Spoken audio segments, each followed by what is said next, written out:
Industria, ¿no? Vamos a comenzar con Damián Dipachi, que es economista. Bienvenido, Damián, ¿cómo estás? Gracias. Y está con nosotros Ariel Aguilar, que es presidente de la Cámara Industrial de Manufactura y Cuero y Afines. Suponemos que es una pyme, ¿no? Son pymes en general, ¿no? Empresa pymes, gracias por invitarnos. Bueno, ¿dónde te pones en este debate sobre doble indemnización o promoción de las pymes? Claro, porque lo que me parece es que está mal encarado el tema. ¿Por qué digo esto? Porque nosotros llegamos a una situación que no conocíamos o que no teníamos, que es que se nos cayó el mercado interno de una manera fabulosa. O sea, estamos hablando de 25% de caída en unidades 5 meses seguidos. Entonces, por un empresario pyme que no ha despedido, que ha hecho el esfuerzo de sostener la fuente de trabajo durante todo este tiempo, la discusión no tiene que ser si despide o no despide. La discusión tiene que ser cómo hacemos para incentivar para que no se produzca eso, porque la verdad que estamos discutiendo esto porque lo que se ha caído es la producción, se ha caído el trabajo, se ha caído el consumo y el mercado interno del que vivimos las pymes cada vez está más retraído. Entonces, pensemos un segundo, ¿no? Pienso algunas medidas. Se está pensando en la doble indemnización. Planteado así, no podemos estar de acuerdo las empresas pymes. Y lo fuimos a plantear al Congreso, a los diferentes bloques. No estás de acuerdo. Pero no por cómo está planteado, porque a lo mejor si uno lo piensa en un espacio de decir, a ver, ¿cómo lo incentivamos? ¿De qué manera? ¿Volvemos los subsidios, por ejemplo, para las industrias pymes en energía y en gas, por ejemplo? Hay empresas que pasaron de 30.000 pesos a 200.000 pesos una factura de luz. Para Lo una mismo pyme con el eso gas. es imposible. No, pero por supuesto, los créditos. Los créditos se nos fueron al 30 y pico, 38%, 40%, tan inalcanzables. Los planes de AFIP. Había hasta 6 cuotas, lo bajaron a 3 cuotas y subieron la tasa.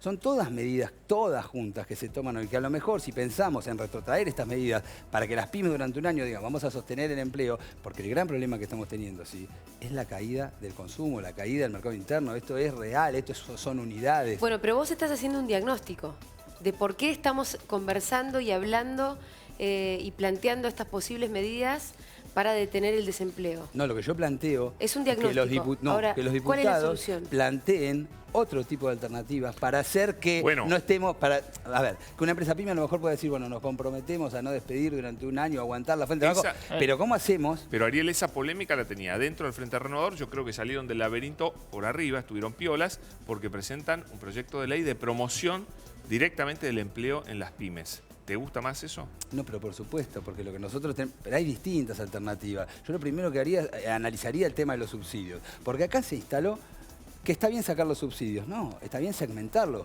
Como está bien segmentar a las empresas. No es lo mismo las empresas pymes y las grandes empresas. Y dentro del universo de empresas pymes también tiene que haber una segmentación. Digo esto para orientar el crédito. Porque ¿qué pasa con el tema de no poder acceder a un crédito? No es solo que están al 38%, sino que esta suba de tasas hace que se enfríe la economía. O sea, es todo junto. Sí, ya se está reviendo eso, dicen, ¿eh? Pero bueno, a ver qué dice Damián. Sí, bueno, las tasas se piensan que en mayo, a partir del acuerdo con los holdouts y la llegada de crédito internacional, van a comenzar a bajar. Ahora, vos decías, bueno, ¿cuál es la solución? La realidad es que hubo ciertas medidas del gobierno, por ejemplo, el FONAPYME, que extendió el volumen de financiamiento. También hubo malas la semana pasada. Por ejemplo, el crédito de unidad de vivienda. La realidad es que se fondeaba antes con los bancos y ahora el 20%, ¿sabes de dónde sale? Del crédito de la inversión productiva. La unidad de vivienda, el 20% se financia con el crédito de inversión productiva, que era del 22% para las pymes. Es decir, ya las pymes tienen poco volumen de financiamiento y el gobierno de Macri le quita el 20% de un volumen que tenía para financiar a las pymes.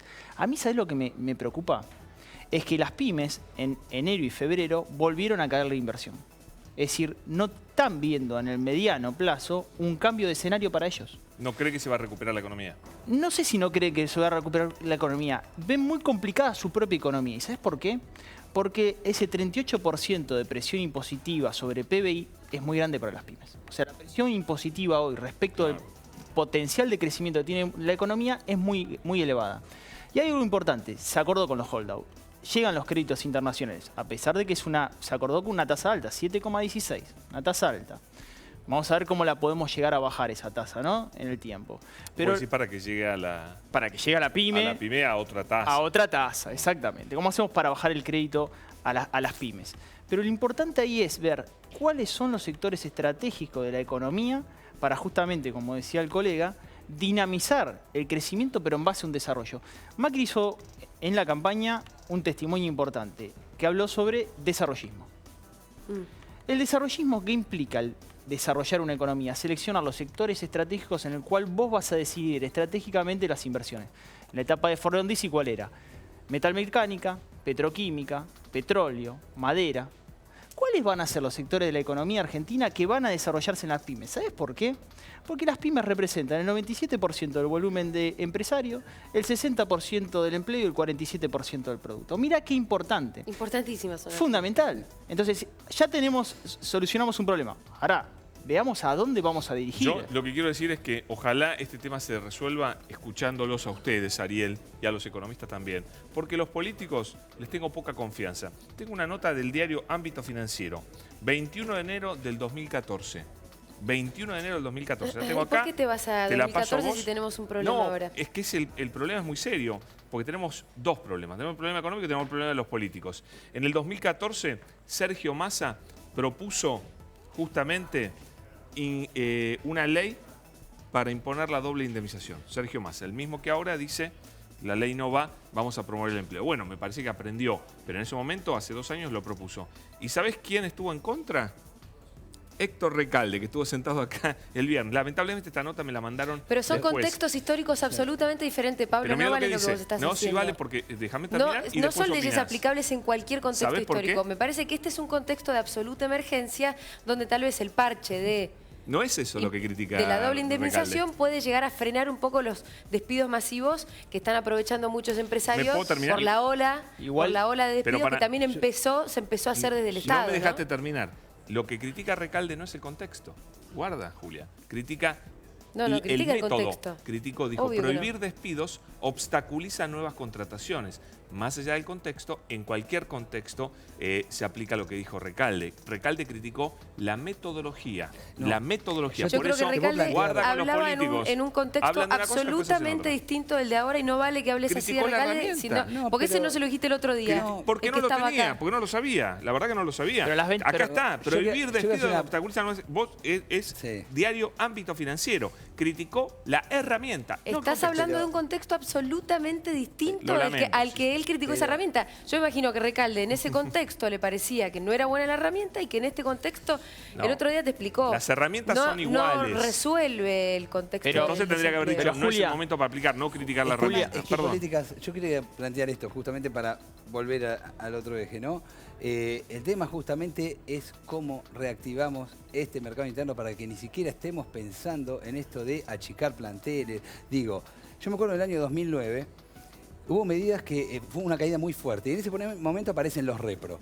Que los repro fueron un programa para ayudar a las empresas con una parte del sueldo, digo para explicarlo un poco, para ayudar a las Sí, empresas sí, con claro. una parte del sueldo para que las empresas sostuvieran personal en medio de la crisis. La verdad que fue una herramienta muy valiosa. Ahora, se quedó corta y hoy vos la tenés que llevar con mayor acceso a las pymes. O sea, ¿qué se hizo? Para no tener que hablar de una doble ¿Pero se indemnización. cortaron? Se fomentó, no, pero ahora está Que muy dice difícil. Teaga que las va a volver a aplicar. Lo que fuerte. pasa es que hoy está muy acotado, está muy difícil para que le llegue al universo total de las pymes. Hablamos de pymes desde 5 No se llama la trabajadores, repro 10 a casi. 20.